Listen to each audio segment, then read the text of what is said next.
Essa semana, o influenciador Felca expôs casos graves de adultização e exploração de crianças e adolescentes. Esse vídeo aqui já bateu mais de 30 milhões de visualizações e comoveu todo o Brasil. E sabe o que é mais surpreendente nisso tudo? É que Deus precisou usar alguém que não faz parte de um contexto de igreja para denunciar aquilo que é o nosso papel.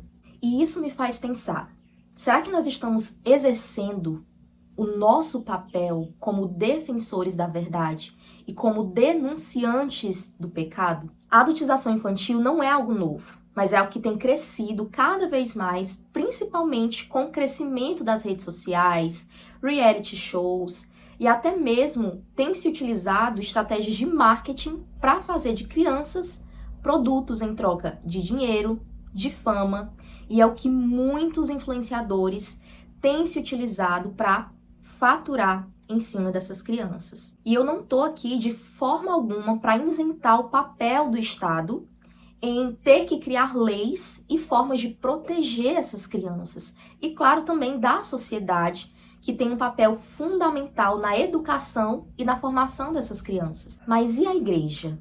Onde nós nos encontramos nessa história? A palavra do Senhor vai dizer, lá em Mateus, no capítulo 5, dos versículos 13 ao 16, que Jesus nos chamou para ser sal e luz do mundo.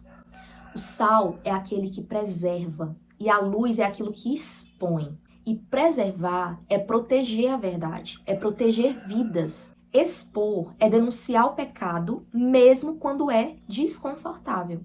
Sabe o que eu fiquei mais impressionada com isso tudo? É que o influenciador que foi denunciado, o Ítalo, ele vivia rodeado de muitos que se dizem pregadores da palavra, mas que em nenhum momento essas pessoas chegaram para ele para denunciar o erro dele, para denunciar o pecado dele. Muito pelo contrário. Ele recebeu várias e várias profecias de bênção, de vitória, que Deus vai te abençoar, que Deus vai fazer isso, fazer aquilo. Mas em nenhum momento esses supostos pregadores denunciaram o pecado dele. Eu vejo que hoje muitos cristãos poderiam se utilizar da visibilidade que eles têm para pregar o evangelho genuíno, para confrontar o pecado, e eles não têm feito isso. E quando nós nos calamos, nós deixamos de cumprir a missão que o próprio Cristo nos deixou. Lá em Isaías, no capítulo 1, versículo 17, diz: aprendam a fazer o bem, busquem a justiça, acabem com a opressão. E, irmãos, isso também me faz refletir sobre a seguinte questão.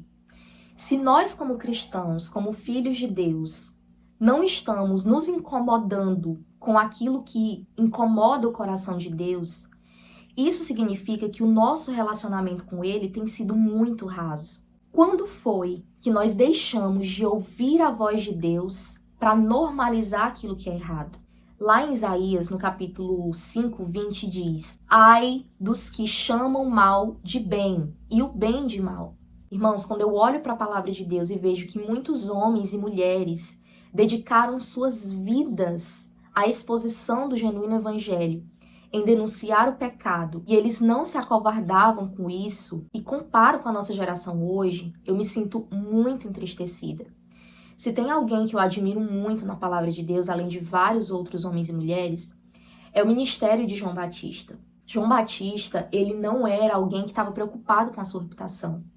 João Batista, ele não estava preocupado com o que as pessoas iriam pensar dele.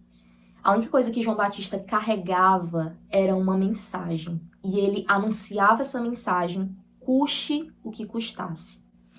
E eu me pergunto hoje, onde estão os Joãos Batistas da nossa geração?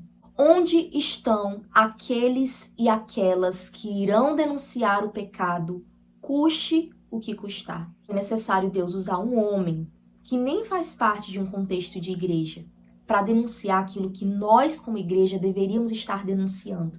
E todos nós, como cristãos, temos esse papel fundamental em expor a verdade do Evangelho.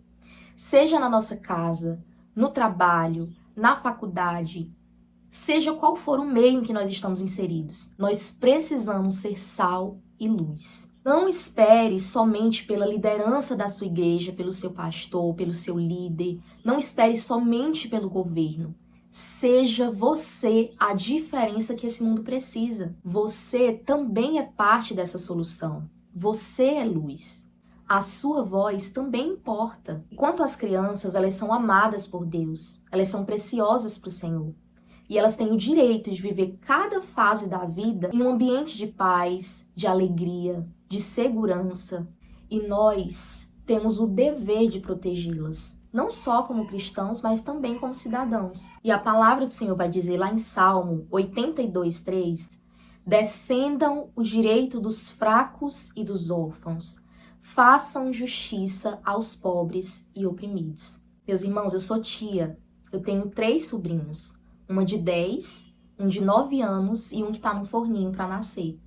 E eu os amo como se fossem os meus filhos. E de verdade, eu me preocupo muito com a realidade que nós temos vivido hoje, o mundo de hoje, e a forma como eles vão ser expostos a coisas que não eram para eles terem acesso agora. Isso me preocupa muito.